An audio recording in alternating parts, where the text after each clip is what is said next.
கேட்போம்ல sir வளர்ந்து தான் sir நினைக்கிறோம். கரெக்டா? ஏதோ ஒரு வகையில முன்னேறதுதாங்க நினைக்கிறோம். நான் முன்னேறணும் ஒரு அடி எடுத்து வச்சா நம்மள தள்ளவே ஒரு 10 பேர் இருக்காங்க சார். கரெக்டா?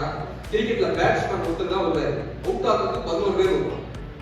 கரெக்டா? கிரிக்கெட்ல ஜெயிக்கிறதுக்கு ஒருத்தர் தான் அவன் பேட்டை தூக்கிட்டு அவுட் ஆகிறதுக்கு 11 பேர் வருவாங்க.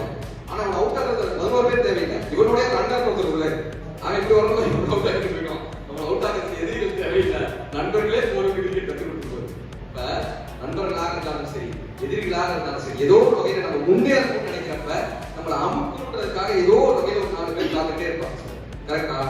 நான் சென்னையில முத ஒரு வீடு வரும், பிளாட்ஸ். என் ஒய்ஃபோட மாமான்னு ஒரு கேரக்டர் வந்தாரு. வந்த மனுஷன் தாராபுரம் வாசத்துக்கு இருந்தாரு. வந்தவரு அப்படியே வீட்டை பார்த்துட்டே இருந்தாரு. ஃபிளைட் மேல போச்சு. உங்க வீட்டு யார் போட்டுருக்காங்க? ஆமா மாமா. உங்க வீட்டை இடிச்சு நான் இல்லையே ரேப்ரஸ்